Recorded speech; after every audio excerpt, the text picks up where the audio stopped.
je me rends aujourd'hui dans l'une des régions les plus arides du monde, en Arabie Saoudite. Au nord du désert du Hidjaz se trouve une cité antique qui jusqu'à présent n'avait jamais été véritablement fouillée, la mystérieuse Égra.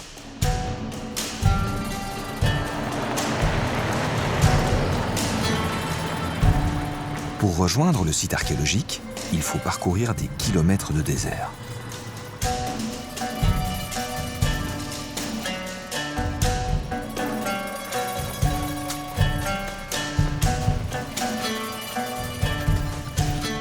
Dans cet endroit du monde règne un climat que l'on appelle hyperaride. Et au plus fort de l'été, la température dépasse les 50 degrés. On pourrait croire que dans un environnement aussi inhospitalier, l'homme ne se serait jamais installé. Et pourtant, se trouve ici un des hauts lieux de l'Antiquité, abandonné depuis des siècles au sable du désert.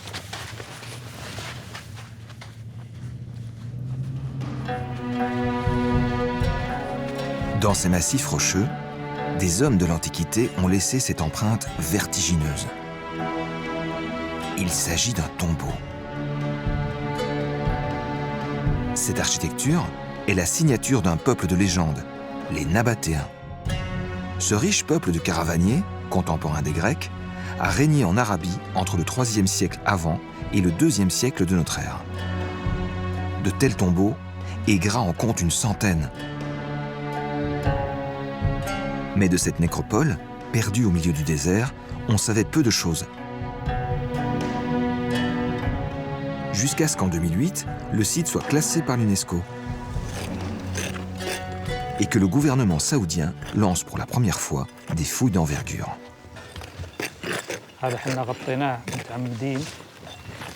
Une équipe franco-saoudienne est en train de retracer l'histoire de ces vestiges préislamiques longtemps ignorés. Quand et pourquoi cette cité a-t-elle éclos au milieu du désert? Quelle était sa puissance? Et pourquoi a-t-elle été abandonnée? Ce sont les questions que se posent les archéologues. Il faut se rendre compte qu'ils sont partis quasi de rien, puisque pratiquement aucune fouille n'avait été menée jusqu'alors ici même. C'est un joyau pour les archéologues, une opportunité formidable. Depuis 8 ans, les connaissances se sont accumulées et peu à peu, le voile se lève sur l'histoire de la mythique Égra.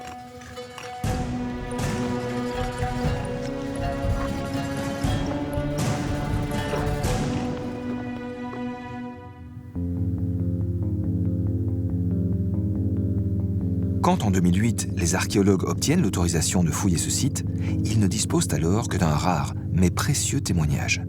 Celui de 2 pères dominicains, Raphaël Savignac et Antonin Jossen, qui visitent le site en 1907 et le photographient.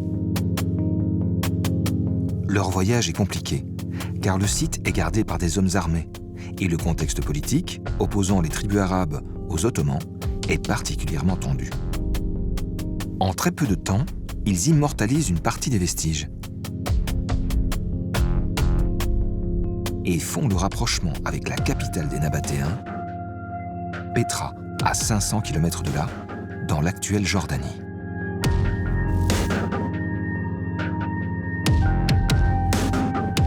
Ici se dresse aussi une nécropole taillée dans la roche.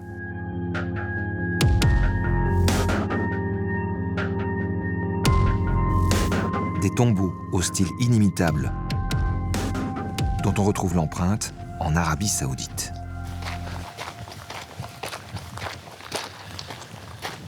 Bonjour Laïla. Bonjour Peter. Attends-moi 2 secondes, j'arrive. Dans cette équipe franco-saoudienne, une femme co-dirige les fouilles, Laïla Némé. À partir du Nabatéen. Donc sur le site de Medaïn Saleh, il y a des inscriptions qui... Elle travaille depuis 30 ans sur les Nabatéens. Et elle s'est mobilisée avec ses collègues saoudiens pour ouvrir un chantier archéologique dans cette cité si méconnue. Quand on voit un tombeau et un art lapidaire de cette sorte, c'est sûr, on est chez les Nabatéens. Oui, on peut dire d'une certaine façon que c'est leur marque de fabrique. Mais ils ont taillé des tombeaux comme ça à Pétra. Et dès que les Nabatéens arrivent et s'installent sur un site qui possède du rocher, donc qui se prête à une architecture rupestre, ils vont tailler des tombeaux de ce type-là. Les Nabatéens sont des champions de ce qu'on peut appeler le côté composite. Ils vont empiler des ordres différents, en commençant en bas par ce qu'on appelle un ordre gréco-romain, une façade qui va être encadrée par des pilastres. Au-dessus de cet ordre gréco-romain, ils vont empiler ce qu'on appelle un entablement égyptien, et par-dessus tout ça, des demi-merlons. C'est les éléments échelonnés qui se trouvent là-haut. Hein, voilà, c'est ce qu'on appelle le couronnement du tombeau. Et ça, c'est un élément plutôt d'origine mésopotamienne. Et ça se traduit dans ceci qui est vraiment magnifique. C'est à la fois magnifique et c'est unique. Je voudrais bien te montrer quelque chose là qui est vraiment pas loin. Il est juste là. Ce tombeau-là, il est inachevé. Le tailleur de pierre n'a jamais été jusqu'au bout. Alors, ce tombeau, il permet de savoir comment les Nabatéens taillaient les tombeaux. Il commençait par le haut, avec un accès. On voit les petites encoches sur la partie... Celles qui sont là, oui, tout voilà. à fait. Donc, qui permettaient aux ouvriers, aux tailleurs de pierre, de quitter le chantier. En revanche, il terminait chaque tranche complètement. C'est-à-dire qu'il c'est dans le grand détail. Il est là, complet, terminé, en tout cas dans cette partie-là. Voilà, ils n'y reviennent pas. Le principe, c'est qu'on descend et on ne revient pas sur quelque chose qui a été fait. Pourquoi les Nabatéens ont-ils déployé une telle énergie à construire dans ce désert une nécropole aussi ostentatoire? Les archéologues ont compris que cette installation résultait d'une conquête. En effet, avant les Nabatéens, un peuple vivait ici. Layla en a retrouvé la trace dans ce massif rocheux du site, le Djabal Itlib. On y pénètre par une faille dans la roche.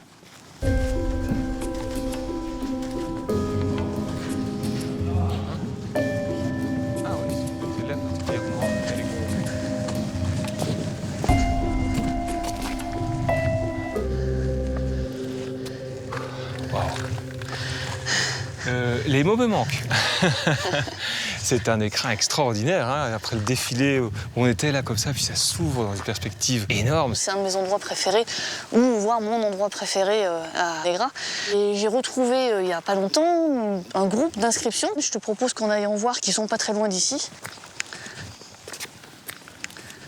Layla est épigraphiste, spécialiste des écritures anciennes. On a fait attention en sautant par-dessus la faille. Elle a pu déchiffrer ces graffitis. Tu vois, ça, c'est l'inscription dont je te parlais à l'instant, qui est écrite en caractères dédanites, qui sont des caractères propres aux populations qui étaient là avant les Nabatéens. Et vers quelle date à peu près? Alors, c'est difficile de les dater, mais a priori, elles seraient datées entre le 5e et le 4e siècle avant Jésus-Christ. Ces premiers habitants ont gravé ici leur nom. Il y a peu de graffitis de ce type sur le site. Les archéologues en ont conclu que cette première occupation se limitait au mieux à une bourgade. Mais elle possédait un trésor qui a attisé la convoitise des Nabatéens. Tu vois les rochers qui sont au bout là-bas? Au pied, il y a un rideau d'arbres qui correspond au cours du Wadi. Et le Wadi, c'est un cours d'eau intermittent. Et les traces de ces premiers habitants, on les a retrouvées justement le long du Wadi. Ce qui n'est pas étonnant parce que, évidemment, l'accès à l'eau était plus facile. Donc c'est normal qu'ils se soient installés là. On comprend d'autant mieux pourquoi les Nabatéens, à leur tour, sont venus s'y installer quelques temps plus tard. C'est bien évidemment la présence de l'eau qui a conditionné l'installation des Nabatéens quand ils sont arrivés ici. Une bourgade près d'une oasis. Voilà ce qu'était sans doute Aigra avant la conquête par les Nabatéens.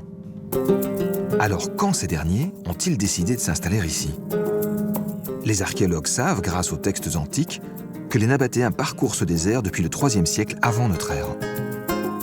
Aigra est sur la route d'un commerce très lucratif. Les Nabatéens vont chercher en Arabie heureuse, l'actuel Yémen, de l'encens et de la myrrhe. Des produits très prisés en Méditerranée durant l'Antiquité. Leur caravane passe par l'oasis de Aigra. Mais à quelle date décident-ils de l'annexer? Les inscriptions anciennes vont à nouveau livrer aux archéologues de précieux indices. Avec l'arrivée des Nabatéens, un nouveau chapitre s'ouvre dans l'histoire de Aigra. Est-ce qu'on a pu le dater? Oui, alors on a beaucoup de chance parce qu'à Aigra, contrairement à Petra, un tiers à peu près des tombeaux qui ont été taillés sur le site qui portent des inscriptions nabatéennes assez longues et ces inscriptions sont datées. Et donc là, sur le cartouche qui est au-dessus de l'aigle qu'on voit. Là, il y a une inscription de plusieurs lignes. Et là, on a la plus ancienne. Et cette inscription, elle est datée du tournant de l'ère chrétienne, très exactement, -1 + 1. Donc on sait que les Nabatéens sont là à ce moment-là. Et il est vraisemblable que si un tombeau était déjà taillé au tournant de l'ère chrétienne, c'est qu'ils étaient là au moins 20 ou 30 ans avant. Donc on peut imaginer qu'ils sont arrivés dans la deuxième moitié du 1er siècle avant Jésus-Christ. Et le tournant de l'ère chrétienne, ça correspond à quel moment dans cette trajectoire de la civilisation nabatéenne ? Alors ça correspond exactement à leur période d'expansion maximale. C'est à ce moment-là que de Pétra, ils s'étendent vers le sud jusqu'à arriver à Aigra, qui à mon avis forme une frontière. Alors pas une frontière au sens moderne du terme, mais plutôt une zone au-delà de laquelle on n'est plus nécessairement territoire nabatéen, simplement dans un territoire qui peut être contrôlé via des pistes caravanières. L'histoire se précise. Les Nabatéens étendent leur territoire jusqu'à cette oasis, un peu avant le tournant de l'ère chrétienne. Ils font de Aigra une ville frontière qui, par son architecture, symbolise leur pouvoir et leur richesse. Il y a 4 ans, Laïla et son équipe ont entrepris de fouiller l'intérieur de ces monuments. Ils y ont fait une découverte inédite.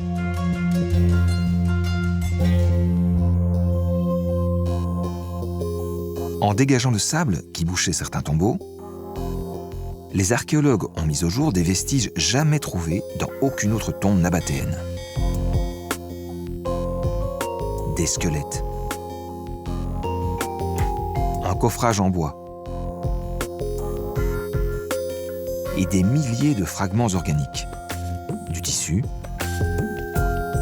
du cuir, miraculeusement conservés grâce à l'aridité du climat. À Pétra, rien de tout cela n'a été préservé, à cause de l'humidité. L'étude de ces vestiges en laboratoire a créé la surprise. Les scientifiques ont compris que les Nabatéens momifiaient leurs défunts. Un rite d'inhumation que l'on ne soupçonnait pas.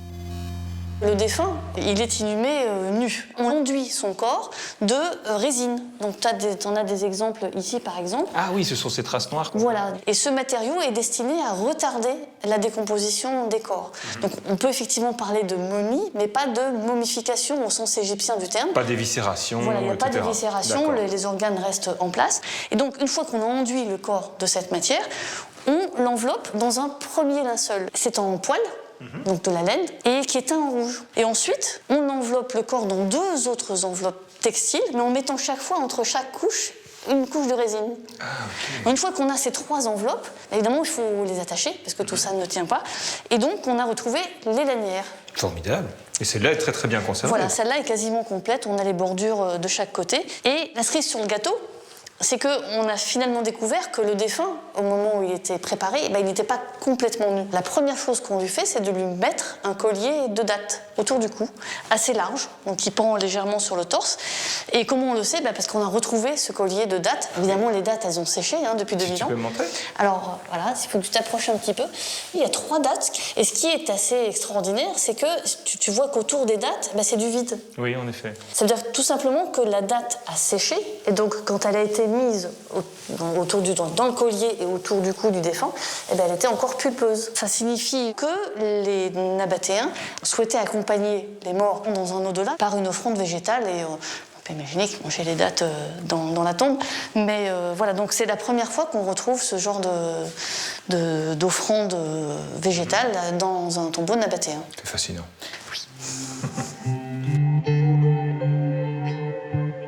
Cette découverte inédite nous apprend que les Nabatéens, qui étaient polythéistes, croyaient aussi en un au-delà.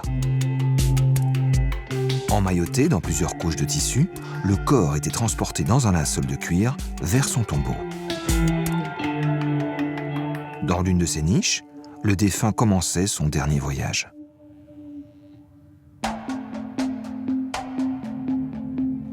Pendant que Laïla se concentrait sur cette découverte, un peu plus loin, l'un de ses collègues a continué l'enquête pour comprendre l'histoire de Aigra.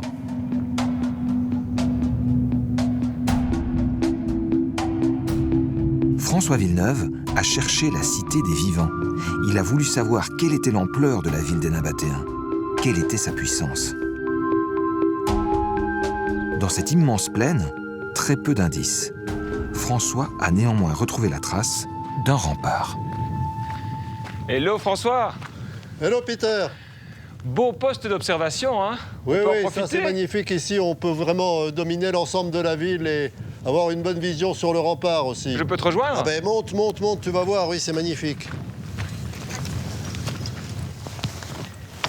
Waouh! Ah, c'est vrai que d'ici, on a une perspective complète.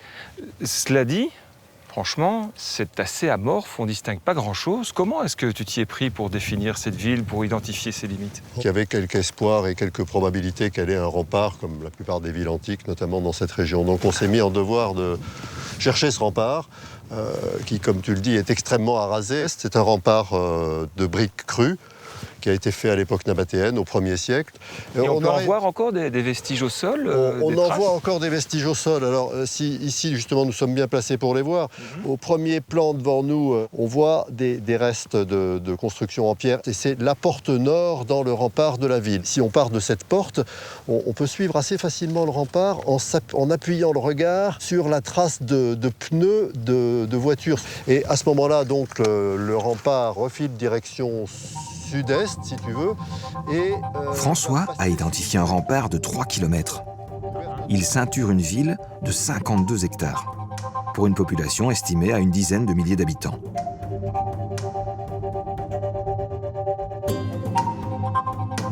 Cela fait de Aigra une des grandes villes antiques de la péninsule arabique. Une fois ses limites retrouvées, les archéologues ont alors ouvert plusieurs zones de fouilles à l'intérieur de cette cité.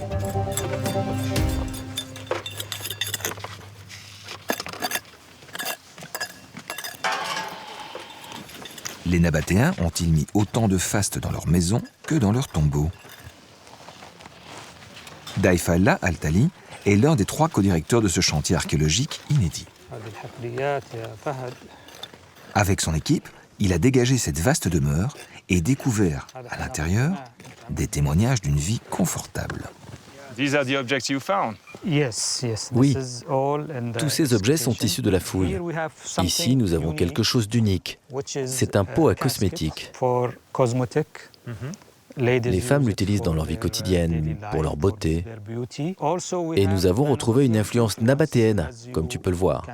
Ici, c'est une tête. Oh yeah. Oh, it's beautiful. Oui, très beau. Nous considérons que cet objet témoigne d'une vie luxueuse. Donc là, c'est l'un des indices de la richesse de cette cité. Oui, et cela nous indique que leur quotidien n'était pas basique. Nous avons les preuves d'un train de vie plutôt luxueux. Autre découverte de cette fouille, des pièces nabatéennes, qui donnent un nouveau statut à Aigra.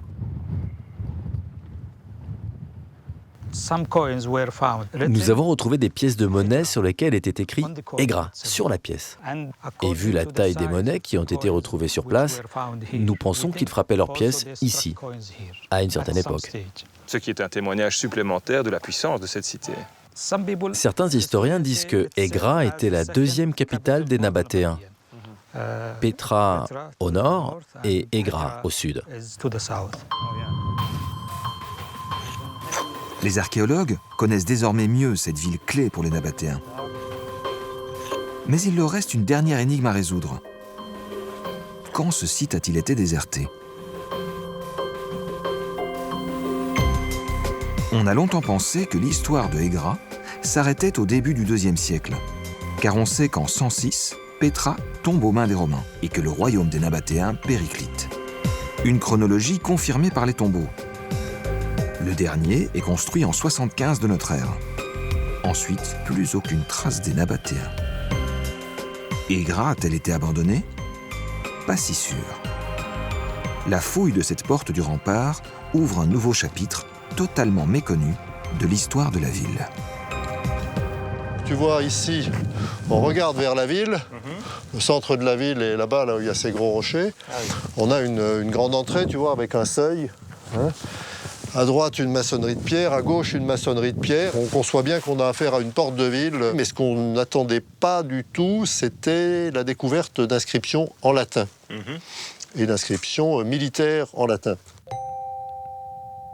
Cette inscription prouve qu'après les Nabatéens, les Romains se sont installés dans ce désert à plus de 4000 km de Rome. C'est en fait une formule de remerciement au dieu, un dieu militaire qui s'appelle Amon, qui est le dieu de la Légion. Alors l'inscription commence avec le nom de la Légion. Ce qui est intéressant, cette troupe est qualifiée, ici l'avant-dernière ligne, de stationari, on a le i ici, ri, ad porta. Les gens qui sont en station à la porte. Mais alors, ce ne sont pas des troupes de passage, ce sont des gens qui habitent ici, qui sont installés ici. Voilà. Ça nous indique qu'effectivement, militairement, l'armée romaine est venue prendre le contrôle de la ville et établir, ce qui est quand même assez émouvant, la frontière sud-est la plus lointaine de Rome. Donc ça fait quand même un petit quelque chose. La découverte est d'importance, car dans nos manuels d'histoire, la carte de l'Empire romain, au IIe siècle de notre ère, n'intégrait pas ce coin de désert. Désormais, elle le fera. Égra serait-elle aussi devenue une ville stratégique pour l'Empire? Quelle était l'importance de cette cité romaine? Ici, François a découvert le casernement d'une garnison. Mais à part cette structure, rien dans la ville ne porte la marque des Romains.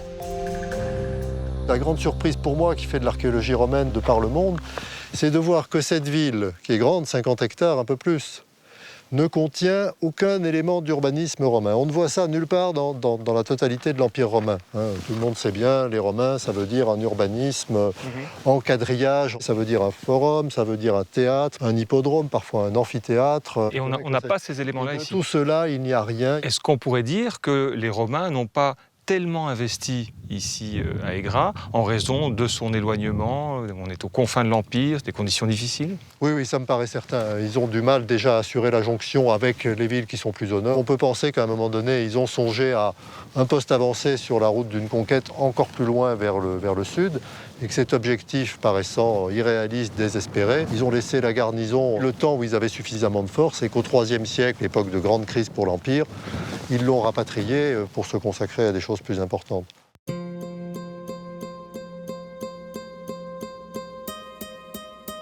Face à cet environnement hostile, les Romains vont finalement renoncer.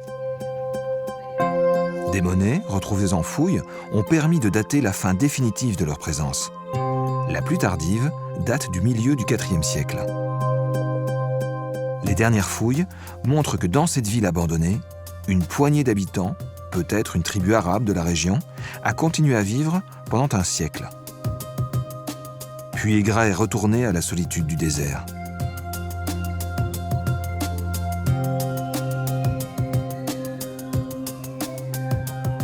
Jusqu'à ce que cette équipe dévoile à nouveau son histoire.